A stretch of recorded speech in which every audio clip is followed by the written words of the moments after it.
Oke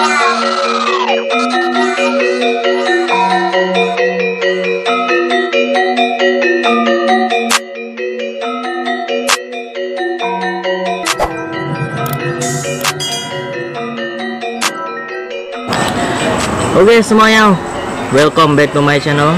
Saya Adit X Baru kembali hadir ke hadapan teman-teman semua yang selalu senantiasa menunggu video terupdate dari Adit X Baru channel.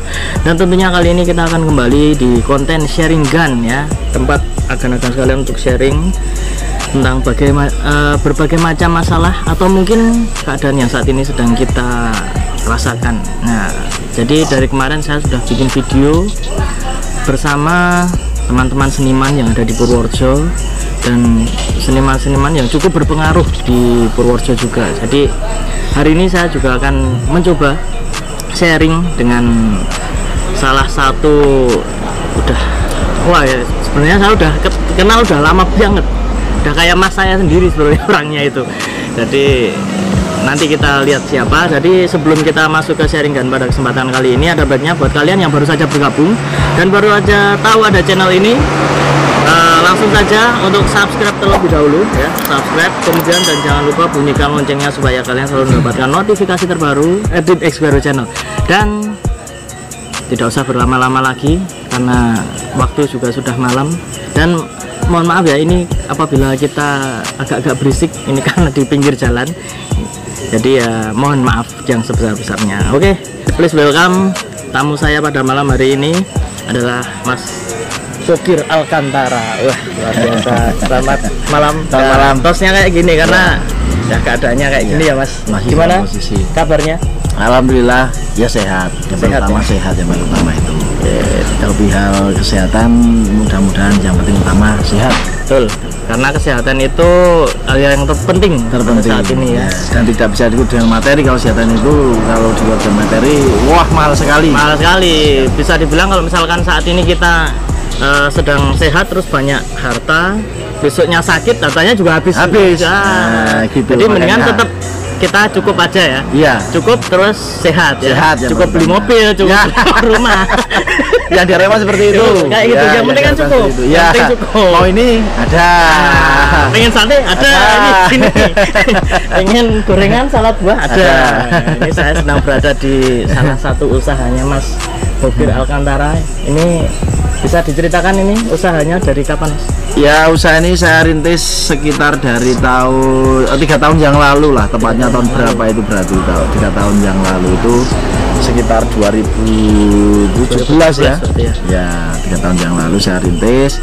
Karena apa? Ya, yang jelas untuk usaha, untuk melanjutkan kelangsungan hidup kita kan perlu biaya ya, jelas. Betul. Tetap walaupun sehat tapi tetap perlu biaya karena ya masa-masa ini kan ya, semuanya pakai biaya. Bisa dibilang masa-masa seperti ini kita itu enggak cuman kita ya, semuanya. Semua elemen itu kayak kembali ke nol. Ya. Jadi mau yang punya duit, mau yang kerjanya yang artis gede sekalipun ya mumet. Tidak cuma nol, mungkin bahkan min. Iya, bahkan min karena kan tetap harus bayar pajak terus angsuran zaman pertama itu angsuran ya. Angsuran dan lain sebagainya, nggak ada pemasukan. Tapi kalau misalkan ada usaha sampingan kayak gini kan istilahnya gua ambegan kan iso gitu ya. Ya walaupun masih merintis lah, masih berjuang lah, masih merintis, masih berjuang. Ya mudah-mudahan kelanjutan besok bisa untuk menopang itu. Tapi saya lihat ya meriah, warungnya itu meriah. Jadi makanannya juga komplit, ada sate ayam, sate kambing, sate kelinci, ada ayam geprek, ada salad buah, gorengan, pisang crispy dan lain-lain. Apal karena saya sering jajan. Karena sering jajan. Ke sini. Nah, Mas, saya mau tanya-tanya nih. Ya. Kan jenengan sebagai MC ya. Yang cukup ya kalau menurut saya ya, kacamata saya ya, itu udah namanya udah termasuk udah termasuk tinggi kalau di Purworejo. Nanti lebar kuping saya ini. Dan jobnya itu pokoknya misalkan itu setiap hari itu misalkan pagi di mana, siang di mana, sore di mana. Di sebelum pandemi ya. Sebelumnya. Kalau ini kan masih enaknya. Kalau ini kan masih free slow bos. Ya. Pagi, siang, sore, malam free. Sampai pagi lagi loh. Sampai pagi lagi. Jadi pengen tanya, kalau misalkan biasanya nih Kalau biasanya kalau misalkan nggak pandemi kayak gini, Ya. tanggapan bisa bikin capek banget nggak sih? Ya kalau dibilang capek sebenarnya capek. Tapi kalau ingat lagi ini adalah karena tanggung jawab. Yang pertama tanggung jawab untuk menghidupi keluarga. Yang kedua karena memang saya sudah menggeluti di seni itu. Nah, Di seni itu memang dari hati, bukan cuma untuk sekedar cara mencari uang. Jadi kalau ingat itu, capek itu juga terasa tidak begitu terasa lah. Gitu.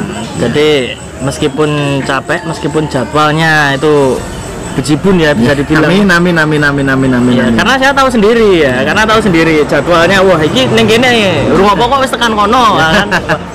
Itu luar biasa. Dan satu paket ya sama istri ya. Satu paket Sama istri. Jadi kalau Mas Bokir ini MC pasti Mbak Novi istrinya Mas Bokir ya. Ya sering Itu ikut lah, sering ikut. sering satu panggung lah. Sering satu panggung. Jadi bisa dibilang sekitar 80% pasti juga nyanyi. Iya. Jadi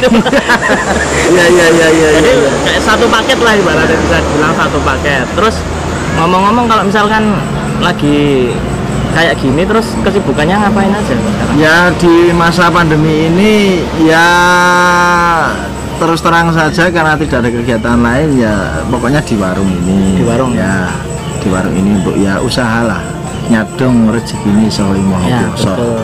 Karena yang namanya rezeki itu kan kita tidak tahu, bisa datang dari manapun Ya juga. gitu ya. Tapi ya kita juga harus bisa memaksimalkan peluang itu. Kalau Iya. kita diem aja kan, Iya.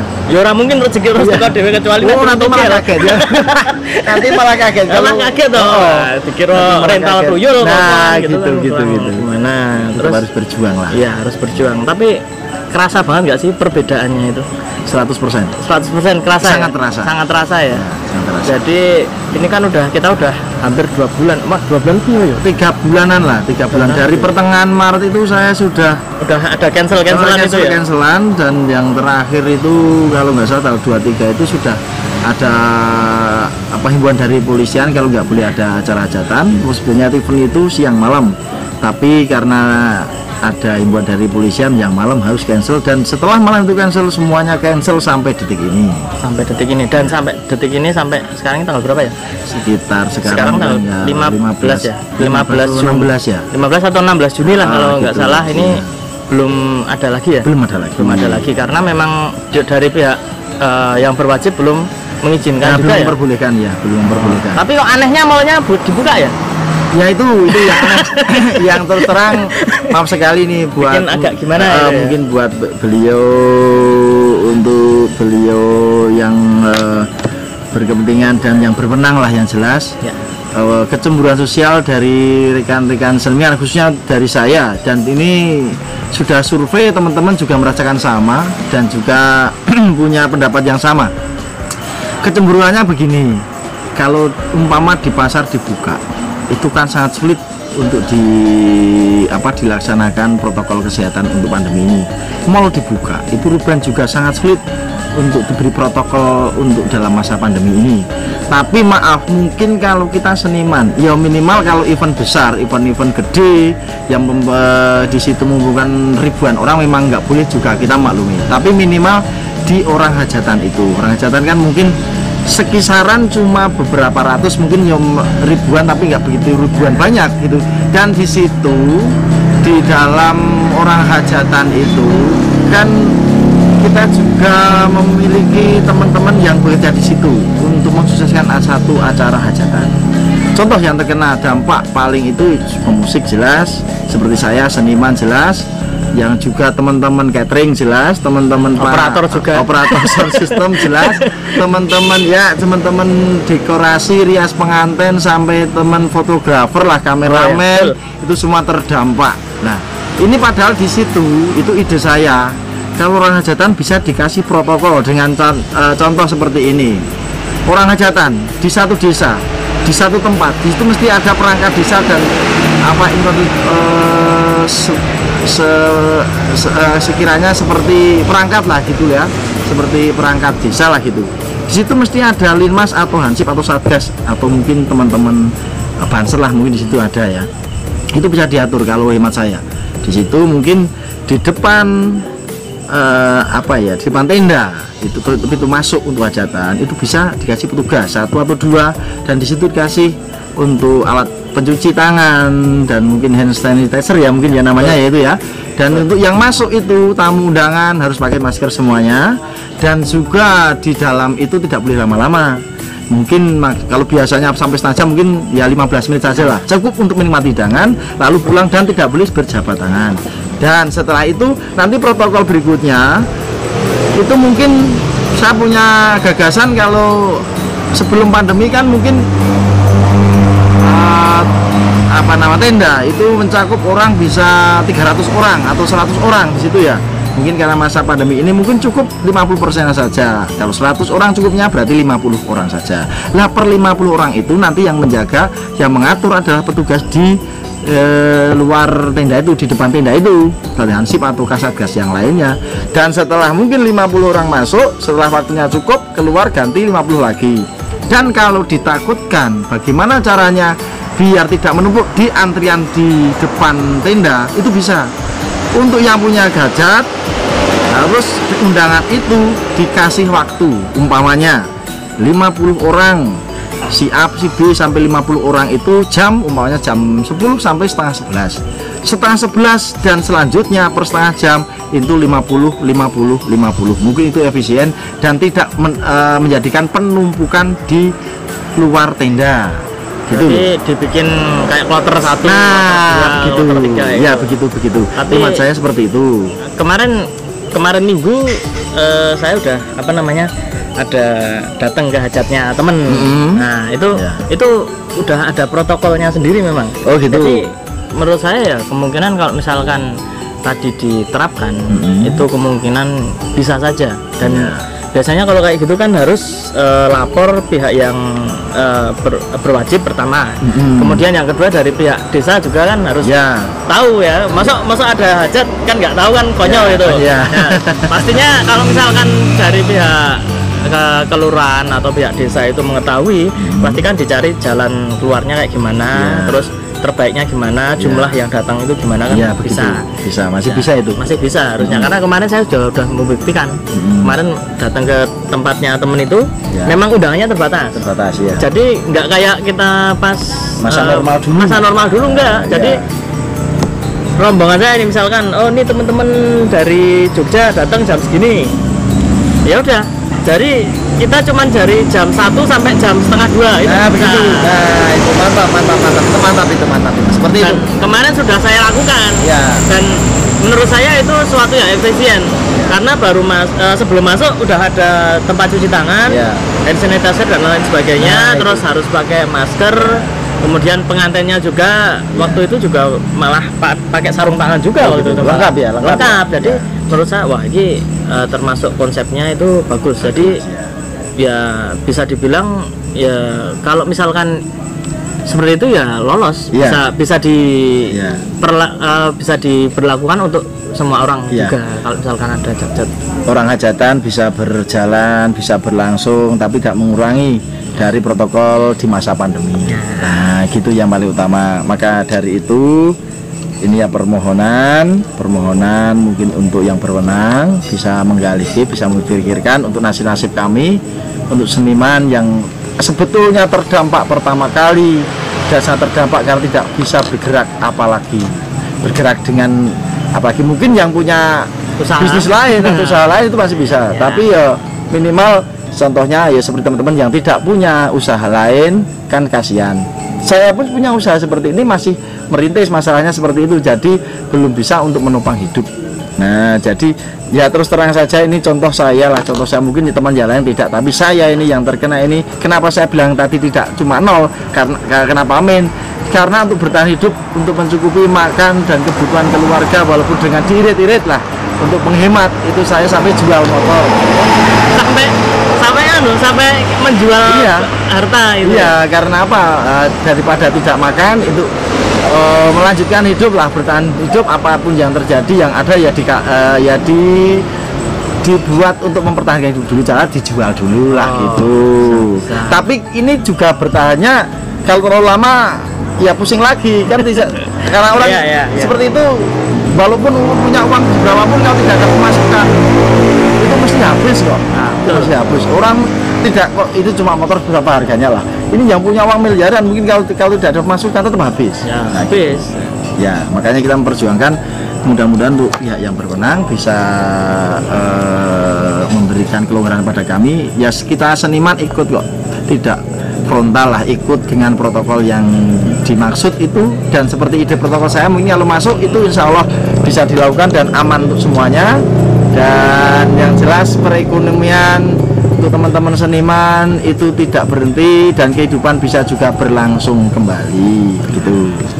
Itu tadi kalau bisa dibilang adalah ungkapan hati yang terdalam dari seorang Mas Bokir Alkantara yang mungkin juga mewakili perasaan atau mungkin unek-unek juga dari teman-teman seniman yang lainnya. Senasib lah yang senasib. Karena ya benar, karena masa pandemi ini yang merasakan nggak cuman seniman tapi juga semua kalangan. Tapi ini adalah versi teman-teman seniman ya. Gitu. Dari kemarin saya juga tanya-tanya dari teman seniman, pasti udah kangen rasanya manggung itu gimana. Terus apa namanya, berkeseniannya itu pasti juga kangen. Mungkin kalau teman-teman yang teman-teman yang lainnya ya, kayak contoh ini kemarin kan saya dari yang tarik suara udah, terus yang ini dari MC, kangen nggak sih Mas? Yang pertama itu sangat jenuh ya, sangat jenuh. Dan kangen itu karena kangen itu rasa muncul karena tidak bisa berekspresi dan berkarya lagi. Betul. Nah, gitu. Bisa dibilang berarti itu profesi MC itu udah jadi passion ya? Iya. Karena yang namanya passion itu kita melakukan itu dengan senang hati. Senang hati. Kalau kita melakukan itu malah kita berpikir itu adalah sebuah pekerjaan, itu malah kita kadang nggak terlalu gimana ya, nggak terlalu loss. Rasanya itu pasti beda loh. Rasanya beda. Kerja dengan menurut passion kita itu pasti beda. Contoh ya, sama-sama seniman nih, kita tuker. Aku jadi MC, nah, Mas Bokir jadi pesulap. Sama-sama di seni Pak. Pasti passionnya tetap beda. Rasanya pasti beda. Saya terpaksa sekali kalau harus jadi magician.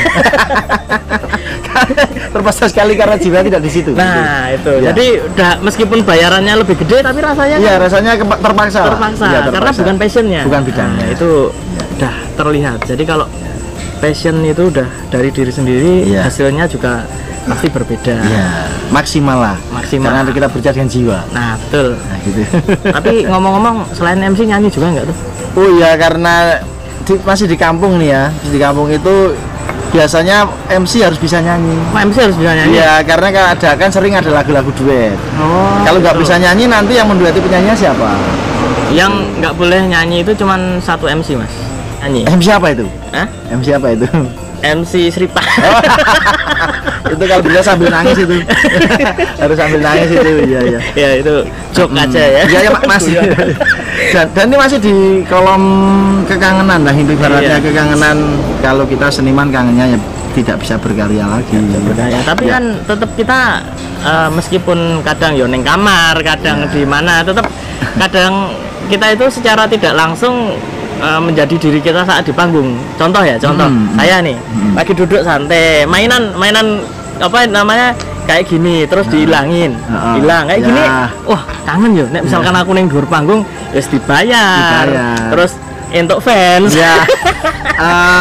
Cara basa Jawane marem. Nah, meskipun kita bisa melakukan hal itu di luar, di bawah panggung atau dimanapun, bukan saat kita manggung, itu pasti rasanya beda. Jadi rasa jiwa beda. Kepuasannya berbeda. Kepuasannya berbeda. Mungkin orang senang dengan tidak ada yang melihat kok masalahnya gitu ya. Dan ini kekangenan ini juga tidak cuma dari seniman, tapi dari kalangan masyarakat umum. Untuk penikmat musik, penikmat sajian kami, sampai karena saya mohon maaf juga sering keluar kota, saya suka di job di luar kota, khususnya mungkin ya Jogja, Kebumen, Magelang, sampai ya Wonosobo, sampai Cilacap, bahkan mungkin sampai ibu kota Jakarta. Itu dari teman-teman Jogja itu sampai WA saya kemarin, sudah kangen sekali dengan musik, sudah kangen sekali dengan MC-nya, sudah kangen sekali lihat perform panjenengan begitu. Jadi orang-orang itu malah yang kangen itu bukan cuma dari kita, tapi penikmat musiknya sudah merasakan ketagihan. Ketagihan. Udah jadi candu lah. Karena apa namanya, biasanya cara Jawane sering sok nyawang tapi iki suwe banget ra nyaman jadi kangen. Jadi hampa. Jadi hampa. Iya, iya. Hidupku tanpa diri. Iya. Magician juga bisa nyanyi loh ini. Bisa. Soalnya dulu kenapa jadi magician? Awalnya saya itu pemain band. Oh. Tapi nggak laku. Terus ngomong-ngomong nih, kalau tadi ngomongin perform, ngejob di mana-mana. Kalau ngejob terjauh di mana, Mas? Terjauh itu saya ke Jakarta ya, terjauh sementara ini Jakarta. Pernah juga di Lembang, Bandung itu pernah. Wah, pernah di Bandung juga? Lembang ya. Wih, luar biasa. Beberapa kali itu malah. Ya. Ya terjauh itu kelihatannya. Kalau ke timur terjauhnya Gunung Kidul lah. Gunung Kidul? Ya. Ke Jawa Timurnya belum ya? Belum ya? Ya belum ini. Yo kemarin sudah ada penawaran tapi gara-gara ini? Bukan. Gara-gara ini? Karena jarak dan juga waktu yang tidak nyampe, karena saya sudah ada job di Purworejo. Kalau saya main di Jawa Timur itu kembalinya waktunya enggak sampai ya.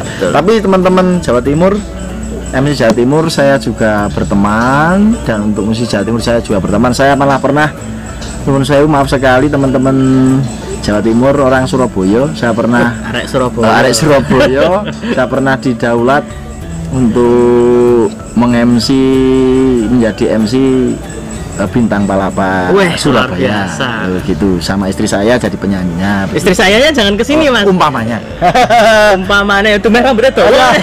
Dan ya itu sampai peran saya seperti itu. Dan saya juga alhamdulillahnya, walaupun saya juga sebetulnya orang ya rupanya kayak ngene, tapi mau direkrut di Ikatan MC se-Nusantara, berarti MC se-Indonesia ya, diketahui oleh beliau Cak Mo MC Sera. Wih, luar biasa. Dan saya dulu pernah nonton itu di TVRI apa Jogja TV Jogja ya? TV, Jogja TV ya, 3 pernah kali nonton juga ya. Wah, Jogja TV 3 kali. Kalau sering nonton acara apa ya? Linong Campur Sari. Betul ya, Linong Campur Sari. Zaman itu dari zaman Nun Sewu, maaf sekali mungkin kalau besok nonton atau yang nonton misalnya Mbak Yusoimah sebelum ke Jakarta itu saya bertemu di Jogja TV pertama kali dengan Mbak Yusoimah dan juga dengan Dimas Tejo. Itu di Jogja TV berapa episode? Baru 3 kali. 3 kali ya? Iya, 3 kali. Acaranya sama? Sama Linong semua. Linong Campur Sari. Iya, Linong semuanya. Tapi dengan ya saya ikut di mana saja lah, di mana saja. Dan sempat juga kok saya membawa grup dari Purworejo, tapi sekarang ya maaf sekali karena mungkin dengan keadaan ya sudah bubar. Devika Purworejo Urut Sewu Pantai Selatan Jatimalang, ini tepatnya pimpinannya Nampurjo Pak Lurah. Bowo. Itu pernah Lurah Nampurjo ya? Saya bawa ke Jogja TV 1 kali. Satu kali itu Jogja TV. Oh iya, karena dulu punya ya Pak Bowo ya, punya sering latihan juga setiap malam itu. Iya. Itu sayang banget itu. Mungkin di kemudian hari akan dihidupkan lagi kan. Iya, ya karena waktu biasalah mungkin di posisi waktu itu reorganisasi atau itu kan itu hal wajar. wajar sekali itu di bidang musik.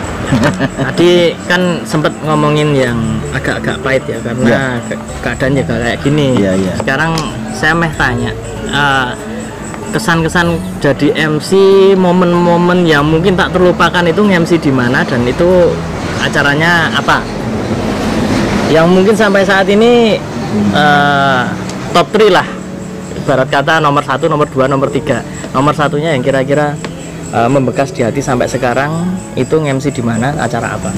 Ya, tapi maaf ini untuk mungkin yang di sekitaran pas yang paling penuh kesan. Karena di luar kota ya itu kesan. Waktu di Sleman. Waktu di Sleman itu saya membawa acara MC di Sleman di lapangan mana saya lupa namanya. Bukan Tegung. Bukan. Itu MC dalam acara anniversary RI King se-Indonesia. Waduh, war itu. Jadi yang datang itu memang se-Indonesia. Dari pulau manapun itu, sampai juga ada yang nginep kok di situ. Rame banget berarti. Rame banget, penuh sekali. Yang bikin berkesan apanya? Apa mungkin waktu itu penontonnya itu nggak ricuh, apa terus bayarannya gede, apa gimana? Yang utama itu, kenapa? yang paling berkesan karena kok se-Indonesia bisa hadir di situ. Nah itu yang pertama. Yang kedua, nun sewu maaf sekali, saya dari Projo kok di Daulat meng-MC di kota Sleman. Walaupun teman-teman Sleman banyak yang bagus kok, banyak yang bagus, tapi kok saya punya kesempatan bisa membawa acara di Sleman, itu yang juga berkesan bagi saya. Kalau untuk honor itu berapapun yang dikasih, itu rezeki dari yang kuasa, saya terima. Yang penting cukup. Yang penting Cukup beli mobil. gitu.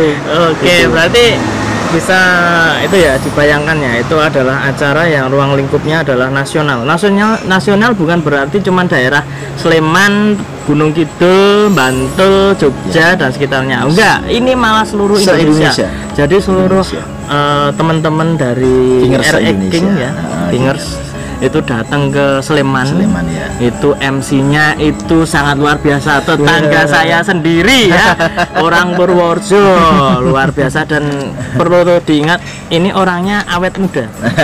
Dari zaman saya masih kecil, masih anak-anak ya, sampai sekarang, sampai jenggoten ini ya.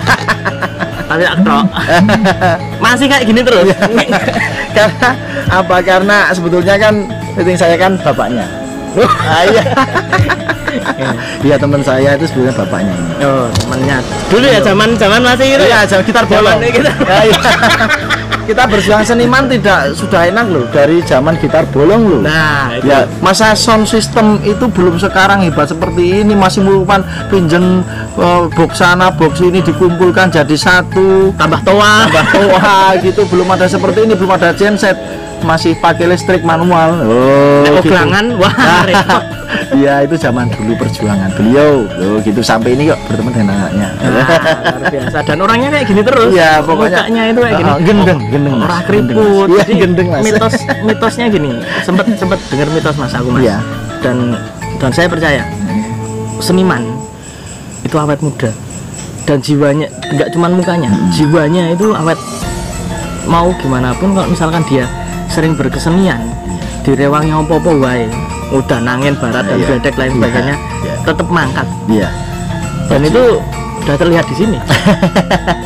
Ya, saya berjuang di seni itu, perjalanan seniman saya itu di jiwa seni saya itu perjuangannya tidak langsung enak seperti zaman sekarang. Nah, betul. Anak-anak sekarang seniman sekarang langsung enak kok. Enak. Tapi dulu saya berjuang itu dulu masih pakai non sewu ya, motor 75. Saya punya. Oh, ini ke bapak ya, itu juga punya. Itu saya berjuangnya non sewunya, saya ikut dangdut live itu sebelum dulu ada non sewu, ada slow organ. Dulu belum ada slow organ. Masih dangdut ya live lengkap. Ada kendang, lain sebagainya. Campur sari juga masih lengkap, belum ada solo origin lah yang jelas. Terus saya ke Gunung Kokap itu dulu, ke Kokap Argowilis itu pakai motor 75. Dan di situ ya, dipaksa. nyampur suruh. Ya. Dan di situ hikmahnya itu belum kayak sekarang, pentas selalu ada pada honor. Kalau dulu enggak, ada orang yang mau nanggap itu sudah bersyukur sekali. Jadi mungkin pentas di situ mungkin cuma rasa terima kasihnya dikasih mungkin bungkusan makanan seperti itu. Dan anehnya lagi dan yang paling berkesan itu bungkusan makanan, karena dari perjalanan jauh lagi gunung sampai ke daratan lagi ke Purworejo, itu masih sampai perbatasan Jogja Purworejo. Dilalah itu makanan itu tumpah di jalan raya, di aspal. Dan di situ rame-rame sama teman-teman musisi yang lain itu dimakan langsung di jalan, itu nggak diputin, nggak langsung dimakan. Jadi kalau sekarang apa ya, tempat makanannya itu langsung yang terlebar mungkin sedunia, yaitu jalan raya, tidak dipakai piring, tidak pakai apa, langsung dimakan di situ. Luar biasa. Perjuangan saya. Di Korsa. Luar biasa. Itu dulu seperti itu perjuangan saya di seni lah, gitulah. Tapi ngomong perjuangan, kenapa kok memilih MC? Apakah memang dari dulu suka ngomong? Nah, karena yang namanya MC kan bisa dibilang itu seni berbicara ya, seni berbicara. Kenapa kok bisa ketemu gitu? Itu mengalir seperti air yang saya rasakan. Kalau dulu sebetulnya saya itu cuma suka nyanyi. Oh, suka nyanyi pertama. Iya, pertama. Jadi ikut di grup-grup itu dulu belum MC. Saya masih nyanyi, masih jadi penyanyi lah gitu, penyanyi pria kalau dulu kan ada penyanyi pria. Ya, sekarang juga ada kok. Nyanyi di situ secara tidak sengaja di satu event itu MC yang ditunjuk, MC yang di job itu tidak bisa datang. Nah, pada akhirnya karena saya vokalis pria, saya harus bisa MC ya berarti wong Jawa ini saunine. Saunine. Karena kalau nggak ada yang MC, ya nggak musik nggak bisa berjalan. Nah, betul. Sauni dari itu detik itu saya MC sebisa saya, lu malah diterima dan keterusan. Lanjut dengar saya suara dari penyanyi lanang, tidak dari penyanyi pria, tapi malah MC saja. Itu berjalan tadi seperti alim ngalir otodidak. Berarti nggak ada, maksudnya nggak terus kursus dulu, enggak. Berarti memang itu ya dari awal, karena mungkin karena penyanyi kan sering ngomong ya, sering mengeluarkan suara ya.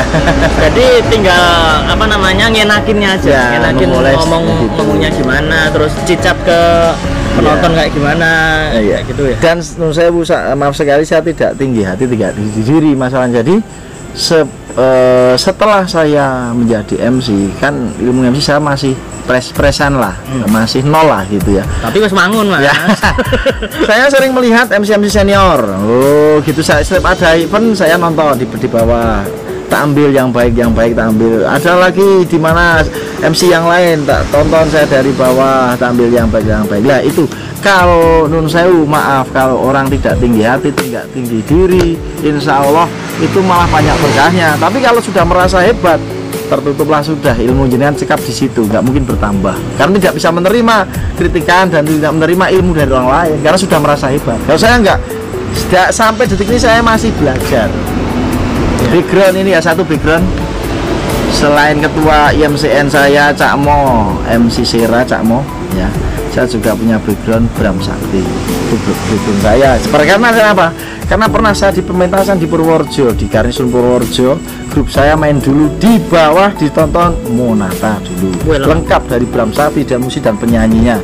Dan sampai pergeseran waktu untuk live-nya tampilnya Monata, Bram Sakti naik ke panggung langsung nyikap saya, semua personil Monata nyikap saya, dan saya tidak boleh turun, saya harus tetap di panggung sama istri saya. Saya kan juga nyanyi di situ, jadi penyanyi sana juga nyanyi Monata menahan saya supaya di panggung tidak boleh turun, ikut memeriahkan pentasnya Monata di Karnisun Purworejo di masa dulu. Luar biasa. Jadi kalau misalkan saya minta 3 nama. Iya. MC atau host idola Mas Bokir Alkantara itu siapa? Versinya jenengan. Yang top 3 ini. Oh, ini yang MC panggung ini ya. MC panggung itu. Boleh MC panggung, boleh yang mungkin yang di televisi juga boleh, karena yang namanya MC kan di mana aja kan ya, masalah. Gitu. Kalau yang di panggung yaitu satunya jelas ketua saya Cak Mo, yang kedua Bram Sakti. Untuk yang ketiga kalau di TV ada satu saya itu yang tinggi besar itu siapa namanya, yang sering di TV itu tinggi besar, Gilang ya itu. Oke. Kayak saya sukanya pure-nya, tidak dibikin-bikin, kelihatannya netral gitu loh. Oh ya. Tidak dibikin. Jadi yang pertama siapa? Cak Mo, karangan tua saya itu. Ya, Cak Mo ya. Kemudian Cak Mo itu yang itu ya, apa, ketua MCN. Ketua MCN. Ya, Ikatan MC Nusantara. Ya. Jadi udah nggak perlu diragukan lagi kualitasnya. Yang kedua Bram Sakti. Ya, waktu itu MC-nya Monata. Waktu itu. Bukan Bram Moses ya? Ya. Itu lagunya Kedanan itu. Si Buddha dari Kuhantu. Kita lawas banget ya. Yang ketiga adalah Gilang Dirga. Ya, itu yang di TV. Gilang Dirga, luar biasa. Itu 3 orang itu memang kualitasnya memang tidak perlu dilakukan lagi. Luar biasa. Oke, sebelum saya tutup ini ya, kira-kira nih harapan Mas Bokir Alkantara untuk seni khususnya di Purworejo ini ya, pengennya kayak gimana, baik seni rupa, baik seni musik, baik seni apapun, tari atau apapun itu, menurut jenengan harapannya gimana? Harapan saya ya seni apapun itu lakukanlah dengan jiwa, tidak cuma sekedar kita mencari materi, tapi lakukanlah kalau memang itu panjenengan berjiwa seni, lakukanlah dengan jiwa dan dengan rasa, tidak cuma diukur dengan materi. Masalahnya gini, ada tatkala satu seniman cuma karena cari budget, cari honor, sudah memutuskan untuk menyanggupi satu job, satu event mungkin di A atau di B, lalu dia pada penawaran mungkin 2 lipat dari honor atau sampai 10 kali lipat dari honor, dia lari ke event honor yang besar. Dan ini perjuangan saya, nun sewu ya, maaf untuk contoh teman-teman semuanya.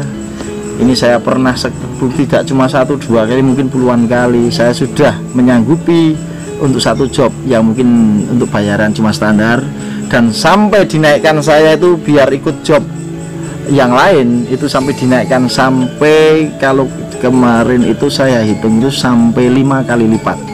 5 kali lipat saya tetap saya seberangkat di job yang sudah saya sanggupi yang pertama kali. Itu dengan jiwa. Yang kedua paling ngeri ada, saya job nun sewu karena kalau temen yang punya gawe kan biasanya yo mas sambatan itu kan biasa toh. Saya sudah menyanggupi itu, dan ada penawaran job juga sampai untuk budgetnya ukuran 1,5 juta, saya tetap berangkat yang sama. Itulah ya dengan jiwa itu nun sewu, maaf sekali untuk semuanya. Berarti bisa ditarik kesimpulan nih teman-teman, bahwa kunci sukses yang pertama versi Mas Bokir Alcantara adalah kita itu harus konsekuen. Yang pertama konsekuen. Karena apa? Karena apabila kita sudah menyanggupi, kita harus bisa, ya udah, awak dewe nek iso gelar kudu iso gulung. Nah, kayak gitu ya. Gitu ya. Kalau di pramuka bisa dibilang harus bertanggung jawab dan dapat dipercaya. Itu dia ya. Betul sekali. Kita ya nek guru pramuka ya. Wah, cikuri, aduh, goyang-goyang terus. Terus ini terakhir terus. Aslinya nek ini turut tekan sisuk-isuk era kampung-kampung. Terakhir, menurut jenengan, seni di Purworejo itu sudah bagus atau belum? Foto angel iki poya. Bentar, ini bagus itu masalahnya cara pandangnya dari segi beberapa segi. Jangan lihat dari kita sebagai seniman. Tapi kalau secara overall, secara semua, kira-kira sudah bagus atau mungkin ada yang kurang ini? Cara bermain berarti ya. Ini yang pertama ya. Ini nanti saya dengan cara pandang yang lain. Cara pandang untuk yang pertama cara bermain seni apapun itu sudah, kalau di Purworejo bisa dibilang sudah bagus ya, sudah bagus lah, sudah bagus. Tapi tatkala ada, yaitu tadi tatkala ada yang kurang menjiwai di seni itu ya, yang saya harapkan semua Purworejo bersatu padu, kita semua saudara, kita senasib, ya semuanya itu teman, semuanya itu kawan. Jangan cuma yang ibaratnya yang direkrut pas ada satu event itu cuma mungkin teman dekat atau cuma mungkin kelompok panjenengan masing-masing, kan mungkin ada kelompok-kelompok lah, berkelompok. Saya mau itu pure kan di bidangnya masing-masing. Karena apa? Di Purworejo kan sudah lengkap. Ada yang fak lagu Jawa, ada yang fak pop, ada yang fak dangdut, ada yang fak lagu religi, begitu. Kalau memang event job itu di religi ya nun sewu, maaf, monggo membawa yang memang di bidang religi itu dia menguasai di semuanya, baik di pemusiknya sampai ke vokalis penyanyinya sampai nun sewu ke MC-nya, begitu. Kalau mungkin fak di pop juga monggo merekrut yang fak di pop, ya pop dangdut monggo merekrut yang dangdut, fak yang langgam Jawa monggo yang ke langgam Jawa. Masalahnya ada tatkala karena orang punya gawe, orang punya hajat atau orang punya event itu dia pengennya terhibur.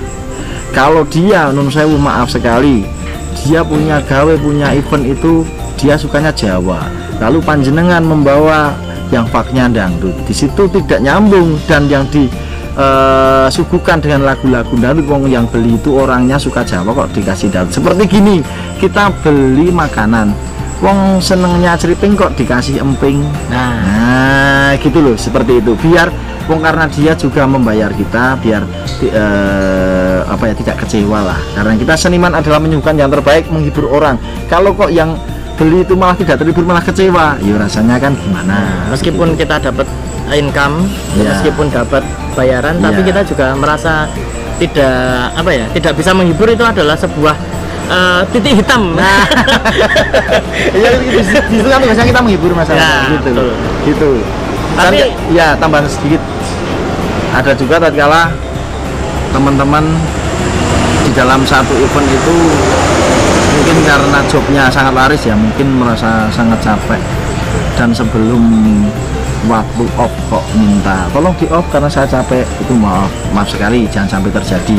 Karena kita ikut untuk yang punya event lah gitu aja ya. Dan ada tatkala karena di situ umpama di situ ada 3 penyanyi, ada 3 penyanyi atau 2 penyanyi, karena satu merasa capek pas giliran nyanyi nggak mau, aku kesel, aku masih capek, buat jenengan lagi lo gitu. Jangan sampai terjadi seperti itu lo begitu, biar semuanya ya enak lah, semuanya enak, kita menerima upah yo ikhlas dari yang punya hajat atau punya event lo gitu. Jadi kita rasakan itu nikmat, kita rasakan itu enak, insya Allah kita berkah. Nah tapi kalau yang mengasih kok grumbel loh, itu nggak berkah. Rada daging. Nah, ya. Begitu, sedikit itulah informasi. Ya tolong maaf sekali, wong saya juga belum apa-apa, tapi bukan siapa-siapa. Kita semua itu masih belajar semua. Iya, ya sampai saya sampaikan sampai di sini saya masih tahap belajar. Karena yang namanya belajar itu juga sebagian dari proses. Nah, dan proses itu harus kita lalui semuanya. Iya. Tapi kalau saya ngomong seniman di Purworejo itu sebenarnya itu banyak yang berbakat. Tapi kadang kurang disorot. Iya, betul sekali. Setuju nggak? Betul sekali. Betul, itu betul sekali. Berarti kan kita harus kalau bisa ya harus semua seni di Purworejo itu harus bisa diangkat. Iya. Dan bisa merangkul semua seniman. Iya. Nah, jadi ya mungkin saya pribadi juga berharap kalau bisa Purworejo itu bisa menemukan mereka semua ya, menemukan bibit-bibit yang bisa dibilang adalah bibit-bibit seniman yang bisa unggul, bisa di go nasional atau mungkin bahkan go internasional. Untuk Purworejo menurut saya itu bukan hal yang tidak mungkin, itu bisa. Nah jadi buat teman-teman ini para seniman baik dari Purworejo khususnya atau bahkan luar Purworejo, jadi mari kita sama-sama ya, kita sama-sama merangkul, sama-sama bergandengan tangan, tapi secara harifah ya, karena nggak boleh sekarang berpegangan tangan. Mobilnya gini. Mobilnya gini. Nah, kita tetap ya jadi seniman yang bisa menghibur, tapi kita juga jangan lupakan bahwa kita juga menghibur itu dari hati. Jangan kemudian terus hanya mengikuti, ibarat kata hanya mengikuti golek duit. Nah, itu karena apa namanya, seperti yang Mas Bokir bilang tadi, kita kerja atau kita ngejob atau kita berkesenian apabila kita melakukan dengan tulus akan menjadi berkah buat kita semua. Amin. Oke, begitu aja. Terima kasih Mas Bokir. Ya, kita tutup acara hari ini, dan kalau misalkan dituruti ya nggak bakalan habis. Dan yang habis malah memori saya yang habis. Itu sedikit ya, mungkin yang berjalanan jauh yang melewati jalur selatan lo monggo di dekat Bangju Pantai Jatimalang, sebelah timurnya 100 meter utara jalan, insya Allah dengan menu lengkap, ada sate kambing, sate kelinci, sate ayam, tongseng kambing, tongseng kelinci, tongseng ayam, ada ayam geprek, ada ayam bakar, ada ayam crispy, ada pisang crispy, ada seblak, dan masih dengan request menu-menu yang lain juga. Insya Allah warung lesehan Bokir Alkantara siap melayani panjenengan semua. Wah, luar biasa, pepak ya. Pokoknya sing ra seneng wedhus ono ayam, ra seneng ayam ono kelinci, ra seneng kelinci ono ayam geprek. Wah, pokoknya luar biasa. Pokoknya yang lewat-lewat jalur selatan silakan mampir ke warung lesehan Bokir Alkantara ya. Kita akan bukan kita, beliau akan dan rekan-rekannya akan melayani dengan sebaik-baiknya, dan Anda puas kami lemas. Oke, kita tutup kesempatan hari ini. Buat teman-teman yang sudah menyaksikan video ini dari awal sampai akhir, saya ucapkan terima kasih sebanyak-banyaknya.